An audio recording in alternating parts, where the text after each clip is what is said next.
Acte 17. Aux Athéniens, Paul a dit, « Il a fait d'un seul sang toutes les races des hommes pour habiter sur toute la face de la terre, ayant déterminé la durée précise et les bornes de leurs habitations. » Pourquoi? Pour chercher le Seigneur, pour voir si en le cherchant à tâtons, ça veut dire comme essayer de toucher, là, il le trouverait. Comme quand tu ne vois rien, puis là tu essaies de voir ce qu'il y a devant toi ou de considérer ce qui est devant toi en touchant. Donc, mais pour chercher le Seigneur. Puis ensuite, au verset 30, Dieu, ayant laissé passer ces temps d'ignorance, annonce maintenant aux hommes que tous en tout lieu se convertissent ou se repentissent. Mais Dieu veut qu'on le cherche et qu'on le connaisse, qu'on se repente et qu'on reçoive Christ comme notre Sauveur. Alors reculons maintenant en Jérémie, comme je disais, chapitre 31. On va terminer le chapitre et voir une prophétie incroyable. Nous avions arrêté au verset 22. Alors verset 23. Tu dois garder en tête, ça ne va pas bien dans le pays, ça ne va pas bien dans le cœur des gens en Israël. Certains, mais très peu, comme Jérémie, Baruch peut-être, veulent chercher Dieu. Mais Dieu, même après avoir parlé beaucoup de jugements ou avertissements sur des jugements, sur l'ennemi qui s'en vient pour les punir à cause de leurs péchés, Dieu nous parle d'espérance. Alors, verset 23. « Ainsi a dit l'Éternel des armées », c'est une prophétie, « le Dieu d'Israël, on dira encore cette parole dans le pays de Juda et dans ses villes. » On la disait auparavant, mais on va la dire encore. Quelle est cette parole-là? On va dire cette parole quand j'aurai ramené leurs captifs. Et la parole, c'est que l'Éternel te bénisse, demeure de justice, montagne de sainteté. Demandez la bénédiction de Dieu. Et dans le choix de mots, ce n'est pas nécessairement pour les gens, mais pour le pays. Demeure de justice ou montagne de sainteté, la montagne de Sion. Mais c'est comme le pays. On sait qu'Israël avait la bénédiction aussi, une grande bénédiction terrestre en un pays. Et Dieu a dit, je vais te donner, c'est un pays où coule le lait et le miel. Et Dieu a parlé, donc, si vous obéissez, l'abondance d'eau ou de pluie va venir, les récoltes vont être abondantes, vos portées pour les animaux, il va y avoir beaucoup de bébés et d'enfants, vous allez multiplier. Donc, il y avait beaucoup de bénédictions physiques pour eux. Mais Dieu dit, vous allez encore dire cela. Pendant le temps de Jérémie, est-ce qu'il disait cela? Non, pas vraiment, ça n'allait pas bien. Plusieurs ont été déportés, tu te rappelles? Mais Dieu dit, vous allez encore dire cela dans le futur. Ça s'en vient. C'est une prophétie de Dieu. En réalité, on va continuer de lire, mais on attend toujours cela. Mais que Dieu te bénisse, que l'Éternel te bénisse. Les gens le disaient auparavant, ils vont le dire encore. Et Dieu nous dit, quand est-ce qu'ils vont le dire? Dans le verset, Dieu dit, c'est quand je vais ramener les captifs. Et on ne peut pas se tromper. Ce n'est pas avec Esdras et Néhémie. Non, on parle de vraiment ramener tous les captifs d'Israël. Ça ne s'est pas produit encore. C'est à venir. Dieu n'a pas rejeté Israël. La nation d'Israël va revenir à Dieu et retourner dans son pays. Et beaucoup d'Israélites sont retournés, mais ils ne se sont pas convertis encore. Alors, mais Dieu va les ramener, tous les ramener, et va régner sur eux à travers le Messie, Jésus. Verset 24. « Et Juda et toutes ces villes ensemble, les laboureurs et ceux qui conduisent les troupeaux vont y habiter. » Donc le pays ne sera pas désert ou dépeuplé, là, comme dans le temps de Jérémie. Il va y avoir des laboureurs, des troupeaux, il va y avoir donc les villes, les gens vont être là. Même au verset 25, tu vois que c'est comme une abondance. « Je vais abreuver l'âme altérée et je vais rassasier toute âme qui languit. » Alors oui, pour Israël, ce n'était pas seulement physique. C'est l'âme, c'est le cœur, c'est l'esprit. Mais Dieu parle d'abreuver, de satisfaire, de bénir. C'est à venir, mais c'est une prophétie, c'est une promesse. Dieu va bénir la nation d'Israël. Est-ce que Dieu est capable de le faire? Non. Oui! Dieu est capable de le faire. Et Dieu va garder sa promesse. Il garde toujours ses promesses. Donc, je continue, verset 26. Là-dessus, je me suis réveillé et j'ai regardé et mon sommeil m'a été doux. Peut-être que Jérémie a eu cela pendant la nuit. Je ne suis pas du tout certain. Mais chose certaine, c'est que si un matin tu te lèves et la première chose que tu entends, c'est Dieu va faire quelque chose. Dieu va délivrer, Dieu va ramener. Wouhou! La journée s'annonce merveilleuse. C'est un très beau rêve à faire. Mais c'est un rêve qui va s'accomplir parce que Dieu l'a promis. Ah, c'est merveilleux. Si je vous dis qu'un jour, j'ai rêvé à l'enlèvement. Je me suis réveillé le matin et j'entendais quelque chose qui faisait un bruit. Je pensais que c'était la trompette. Et je me suis réveillé avec l'idée, c'est l'enlèvement! C'est l'enlèvement! Et là, c'est comme en me réveillant, j'étais encore en train de dormir un peu, mais je partais prendre le téléphone pour appeler des chrétiens de l'église pour leur dire, c'est l'enlèvement, j'entends la trompette. Duh! Là, je me suis réveillé en disant, OK, non, c'est un rêve. Mais c'était vraiment comme wouhou! J'étais vraiment excité. Vraiment excité. Alors, mais si l'on continue, verset 27. Voici les jours viennent. Donc, c'est vraiment futur pour Jérémie. Et c'est même futur pour nous. Qu'est-ce que Dieu va faire? Il va ensemencer, mais pas dans les terrains, là, pas de la récolte végétale. Là. Il va ensemencer la maison d'Israël et la maison de Juda. N'oubliez pas, Israël a déjà été déporté. Le royaume du Nord, capote, ça n'existe plus. Samarie, la capitale, est déjà tombée. Les gens ont été déportés. Alors, mais Dieu va ensemencer la maison d'Israël, la maison de Juda, d'une semence d'hommes. Il va remplir le pays plein d'êtres humains, des Israélites qui vont le servir, et des bêtes aussi, parce qu'on a besoin de bêtes pour vivre. Verset 28. Et Dieu dit, « Et comme j'ai veillé sur eux pour arracher, pour démolir, pour détruire, pour perdre et pour nuire. » Mais n'oubliez pas, c'est à cause des actions du peuple. Ainsi, je vais veiller sur eux pour bâtir et pour planter, dit l'Éternel. Là, ça devient intéressant. Si tu as une excellente mémoire, c'est l'une des premières choses qu'on a lues en Jérémie, presque mot pour mot. Garde ton doigt ici et regarde Jérémie chapitre 1. Jérémie chapitre 1. Qu'est-ce que Dieu leur dit? Jérémie chapitre 1. Verset 10, quand Dieu appelle Jérémie puis lui parle de son ministère, au verset 10 du chapitre 1, « Regarde, je t'ai établi aujourd'hui sur les nations et sur les royaumes pour que tu arraches, que tu démolisses, que tu ruines et que tu détruises. » C'est presque les mêmes mots là. « Pour que tu bâtisses et que tu plantes. » Et ça, c'est merveilleux. Tu peux revenir en Jérémie chapitre 31. Mais ça nous fait voir vraiment la réalité que notre Dieu, en réalité, c'est un Dieu qui veut le fruit. Mais c'est évident que si on veut du bon fruit, on doit enlever les pierres de la terre, on doit enlever les mauvaises herbes, on doit enlever des choses, on doit préparer notre terrain, on doit s'occuper de notre terrain, de notre vigne, pour qu'elle produise du bon fruit. Alors, on doit éloigner les animaux qui détruiraient, les plantes qui détruiraient, les choses qui sont nocives, qui sont nuisibles. Si tu as des insectes aussi, on doit les enlever. Dans certains cas, pas tous les insectes évidemment, mais certains insectes vont détruire, ravager un champ. Donc, on les enlève.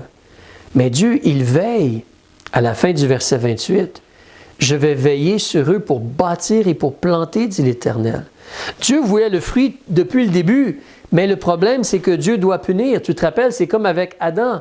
Dieu voulait qu'Adam prenne le fruit de l'arbre de vie et qu'il vive éternellement. Mais à la place, Adam a choisi l'arbre de la connaissance du bien et du mal. et la mort. C'est le choix d'Adam. Et il est mort, puis il a été chassé du jardin, puis il ne vit pas pour toujours, l'homme. Il ne vit pas pour toujours.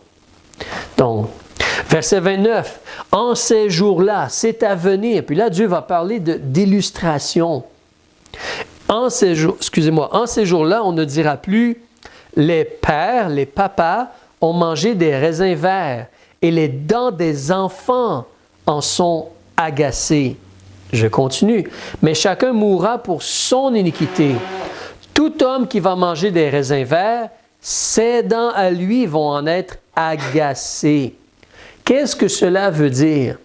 Bien, il faut regarder la situation et le contexte. C'est vrai qu'il y a des raisins verts, tu peux acheter au magasin des raisins verts qui sont sucrés, qu'on mange, qui sont très bons.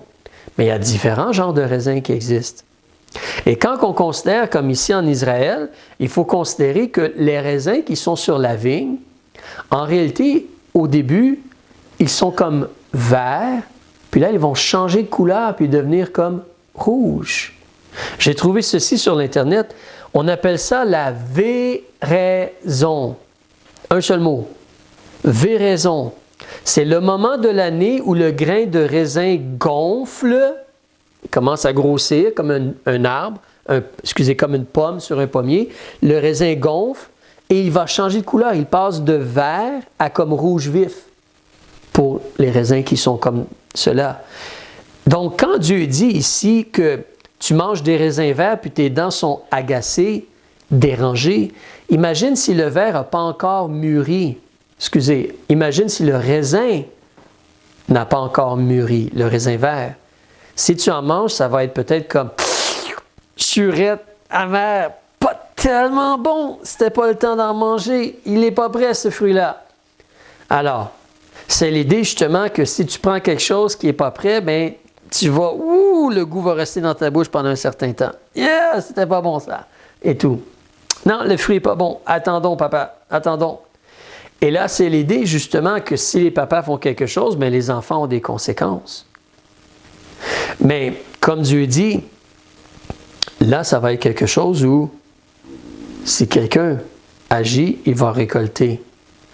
Alors, là, tu arrives au verset 31 jusqu'au verset 34. C'est la nouvelle alliance. On connaît cela parce qu'on en a parlé avec Jésus. Tu te rappelles, quand Jésus était sur le point de mourir, il a réuni les disciples, les 12, son Église, puis il a fait le repas du Seigneur, il a fait la Pâque, et il a institué ou établi le repas du Seigneur, puis il a dit, ça c'est le sang de la nouvelle alliance.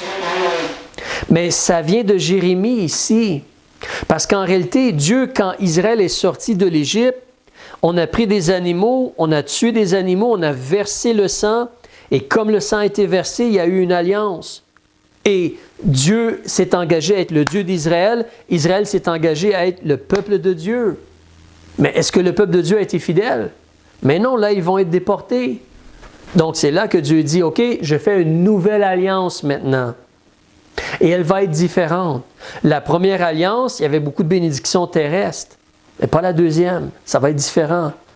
La première alliance, tu te rappelles, Moïse, il avait des tables de pierre. Tu te rappelles, il avait comme 2 morceaux de pierre avec les commandements écrits dessus. Non, c'est fini. Maintenant, Dieu va écrire sur notre cœur. Ça va être interne. Ça va être différent. Donc, verset 31. « Voici les jours viennent, dit l'Éternel. » Puis là, il faut que tu comprennes Jérémie qui entend cela puis qui va répéter cela au peuple. Là. Hey, nous, on est le peuple de Dieu. Oui, mais Dieu va faire une nouvelle alliance. Il ne vous demande pas votre opinion. Dieu dit, je fais une nouvelle alliance. Et tu peux entrer dedans si tu veux. Voici les jours viennent, dit l'Éternel, que je vais traiter une alliance nouvelle. C'est important de réaliser. En réalité, dans la prophétie, l'alliance se rapporte à qui premièrement? Israël. Je vais traiter une alliance nouvelle avec la maison d'Israël et avec la maison de Juda. Je vais traiter une alliance entre les deux. Puis ça devient merveilleux parce que si tu connais les livres autour de ce temps-là dans la Bible, les livres historiques et prophétiques, en réalité, le royaume du Nord et le royaume du Sud ne s'entendaient pas. C'était, depuis le temps que Jéroboam a quitté, des batailles entre le Nord et le Sud. débattantes, le nord et le sud. Des fois, les rois faisaient des alliances ensemble, comme Josaphat, donner sa fille en mariage à Achab, mais généralement, il y avait des combats entre les deux. Et il y avait de la jalousie entre Éphraïm puis Juda. Puis là, Dieu, non, maintenant c'est un peuple. Dieu les ramène ensemble. Il en parle dans Ézéchiel. Les deux bois sont ramenés ensemble. Mais je vais traiter une alliance nouvelle avec la maison d'Israël et avec la maison de Juda. Mais pas comme l'alliance que j'ai traitée avec leur père, quand je les ai pris par la main pour les faire sortir du pays d'Égypte. Tu vois que c'est toujours le plan ou l'idée de Dieu. Hein? C'est pas Moïse qui a dit « Hey, pourquoi on ne fait pas cela? » C'est pour ça que personnellement, je suis en train d'étudier aussi ou de regarder des vidéos de gens qui justement croient que la Bible c'est comme écrit par un homme, puis ils regardent l'Ancien Testament comme si, mais c'est pas Moïse qui a écrit ces livres-là, puis c'est plus tard, Esdras est venu, puis il a voulu faire des changements, puis des choses comme cela, puis c'est comme, mais de quoi tu parles? Voyons, c'était même pas l'idée des hommes. C'est Dieu qui a dit, je vais choisir Israël, j'ai choisi Israël, je fais une alliance avec eux. C'est Dieu qui est derrière cela. Ce n'est pas les hommes. Malheureusement, les gens sont mélangés. Mais, alors, c'est ici l'alliance que je vais traiter avec la maison d'Israël. Hein? Pas comme l'alliance que j'ai traitée avec leur père quand je les ai pris par la main pour les faire sortir d'Égypte. En passant, au verset 32, c'est une alliance qu'eux ont violée. Mais Dieu avait été un époux. Dieu avait été fidèle.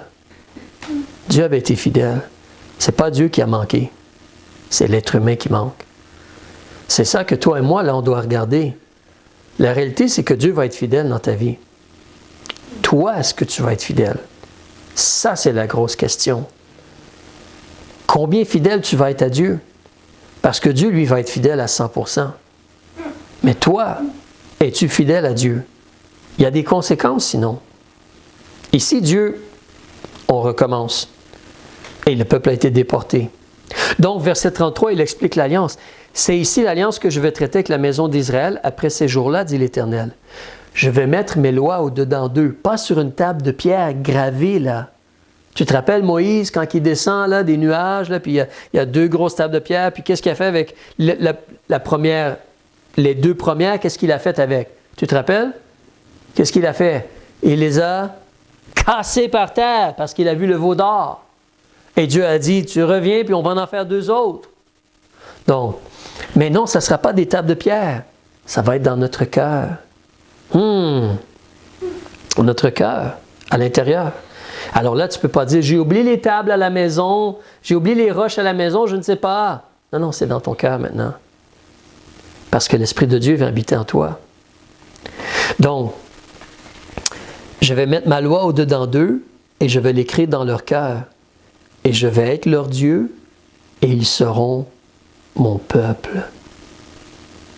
Il ajoute au verset 34, « Chacun d'eux n'enseignera plus son prochain, ni chacun son frère en disant, « Hey, tu devrais connaître Dieu. » Non, car ils vont me connaître tous, depuis le plus petit d'entre eux jusqu'au plus grand, dit l'Éternel. Car je pardonnerai leur iniquité et je ne me souviendrai plus de leurs péchés. Alors, rappelle-toi, hein, l'alliance, premièrement, c'est avec Israël. On va parler de nous dans un instant. Mais l'alliance avec Israël et Juda, elle va être différente. Maintenant, c'est dans leur cœur. Et Dieu va être leur Dieu. Et maintenant, les gens n'auront plus besoin d'aller voir comme le sacrificateur pour se faire enseigner. Ils vont tous connaître Dieu. Ça va être une relation différente. Parce que l'Esprit de Dieu vient habiter en eux et ils peuvent être enseignés directement par l'Esprit de Dieu. Et surtout, la chose la plus incroyable, Dieu va pardonner leur iniquité. Ça, c'est un autre mot pour dire injustice ou péché. Dieu va pardonner leurs péchés et pas seulement les pardonner, Dieu ne va même plus s'en souvenir. Dieu ne va même plus s'en souvenir. Wow! C'est incroyable.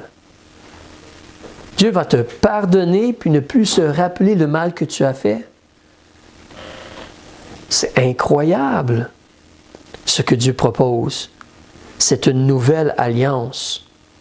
On va reparler de nous dans un instant. Mais ensuite, après avoir dit tout cela, parce que tu sais comment l'être humain est, n'est-ce pas?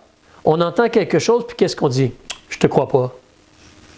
Oh, je pense pas, moi. Non, non, non, non, non. On doute. On doute. Alors Dieu leur donne des choses concrètes, des exemples concrets pour voir que Dieu va agir selon sa parole.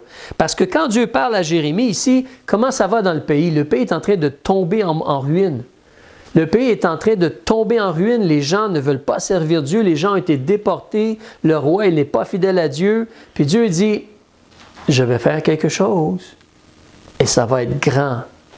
Et ça va être un renouveau. Et ça va être incroyable. Et nous, on regarde cela et on dit, ben non, c'est impossible. Regarde, c'est tout mort, ça. C'est tout mort, ça. Mais non, c'est pas possible. Dieu n'est pas capable de faire quelque chose. Il n'y a rien à faire avec cela. Mais Dieu dit, attends. Dieu dit au verset 35, « Ainsi a dit l'Éternel qui donne le soleil pour être la lumière du jour et qui règle la lune et les étoiles. » Les étoiles sont quand habituellement? Quand est-ce que les étoiles et la lune sont là? Elles nous éclairent surtout la nuit. D'accord. En même temps, après le mot nuit, point virgule, Dieu qui agite la mer et ses flots grondent. Je tourne la page. Celui dont le nom est l'Éternel des armées.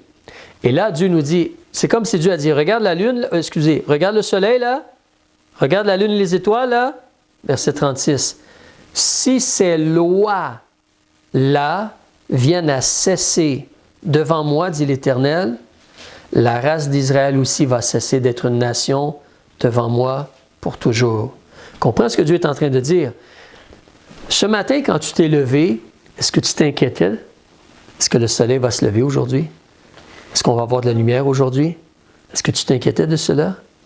Est-ce que ça t'est déjà arrivé dans ta vie de t'inquiéter que le soleil ne se lève pas peut-être? Je connais personne qui s'inquiète de cela. Pourquoi? Parce qu'on sait que c'est une loi. Fou! Le soleil, là, il ne faut pas que je me trompe. La Terre fait le tour du soleil.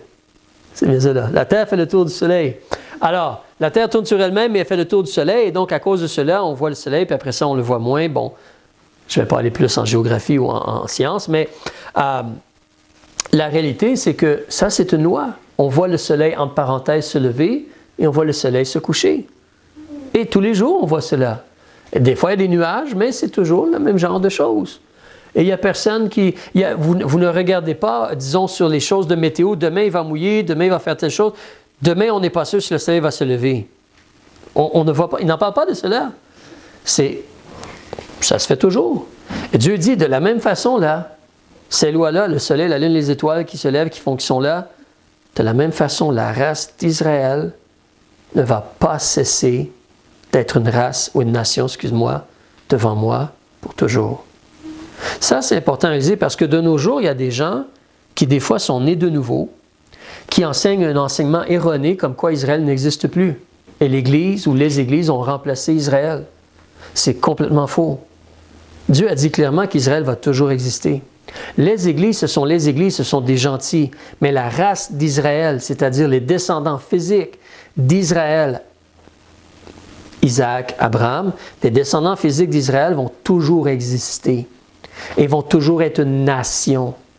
Ils ont été dispersés à cause de leur péché, mais Dieu est en train d'agir et ils ne se sont pas convertis encore, mais tu vois qu'il y a plein de gens qui retournent en Israël, qui sont retournés en Israël. Et Dieu sait qui est descendant d'Israël. Mais Dieu va faire quelque chose. Ce n'est pas tout fini là. Ce qu'on voit, ce n'est pas l'accomplissement. C'est des petites miettes peut-être. Mais Dieu va ramener les Israélites en Israël et Israël est une nation. Ensuite, il donne un autre exemple, verset 37.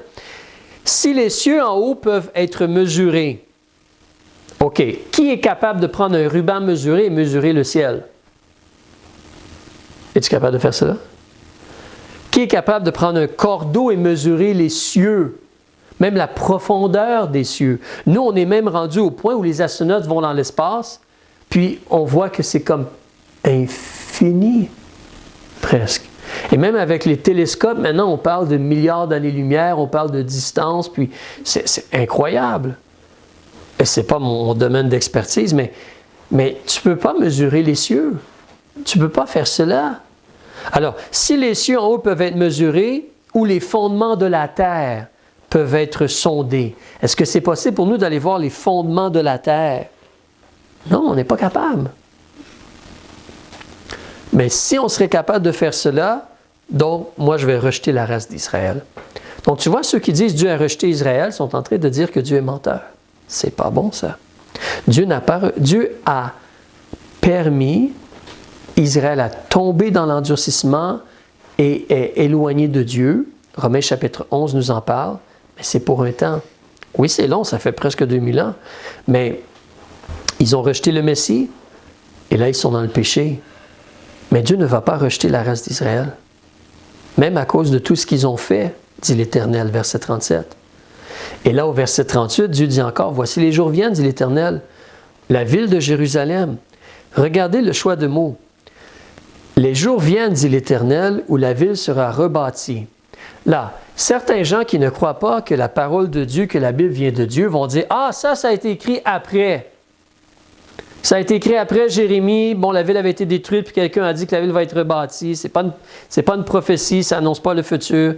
Non, c'est là dans le chapitre, Dieu a dit ces paroles-là à Jérémie, et Jérémie les a livrées au peuple. Mais quand Jérémie est en train de dire cela, la ville n'a pas été détruite encore. C'est plus tard, dans les chapitres succédents, que la ville est détruite.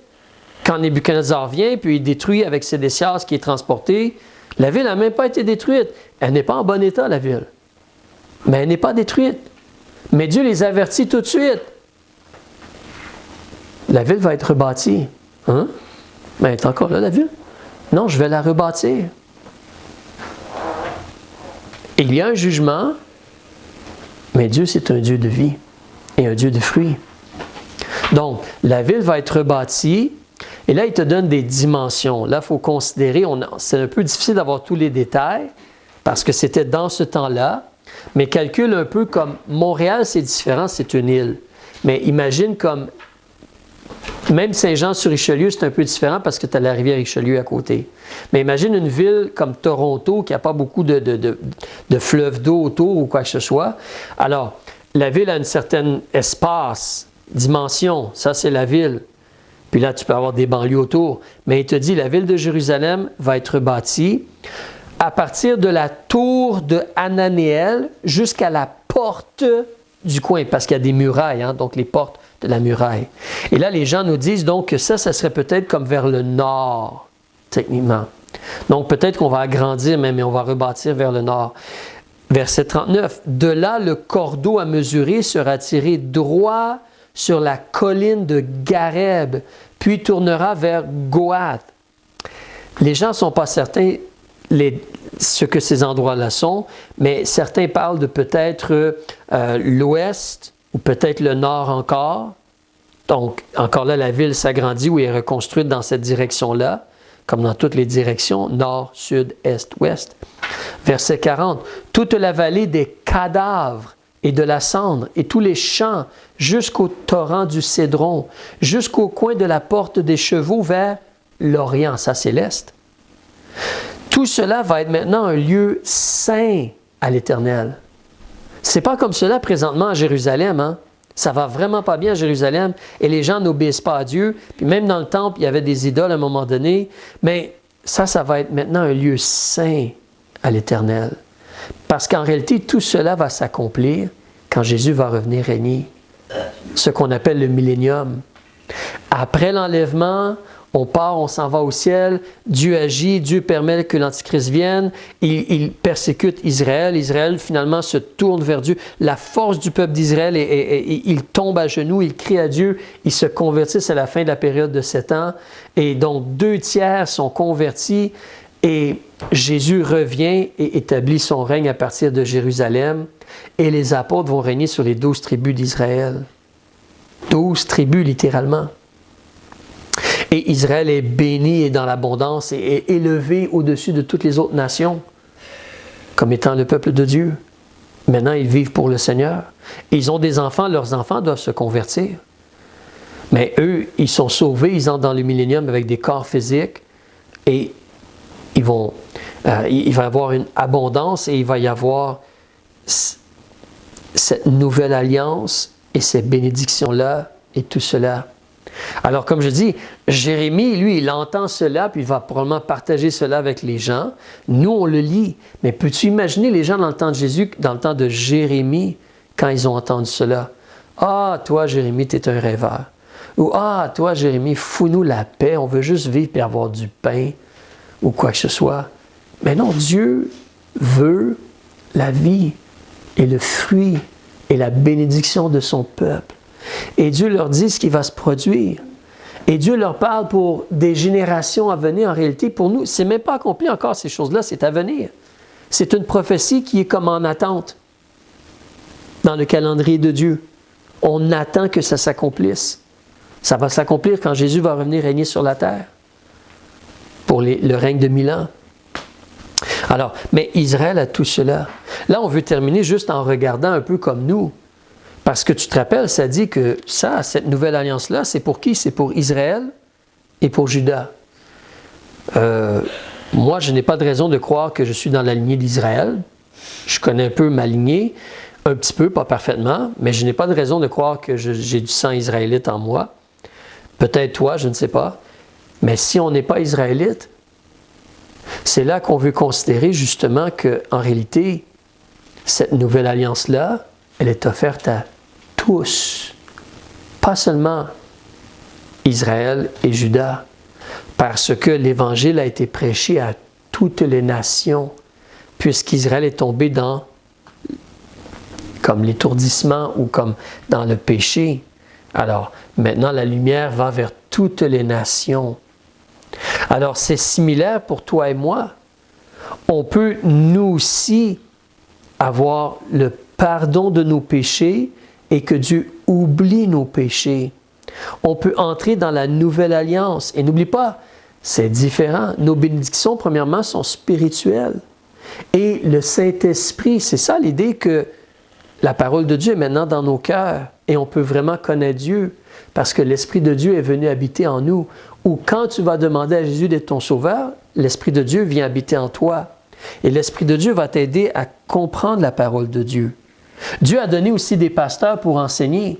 Et on a besoin d'aller à l'Église, et on a besoin d'être régulier à l'Église et d'apprendre. Mais toi-même, tu as la responsabilité d'ouvrir ta Bible et d'étudier. L'Esprit est en toi pour t'enseigner, pour que tu connaisses Dieu et que tu connaisses les vérités de Dieu. Tu peux connaître Dieu et goûter cette nouvelle alliance-là.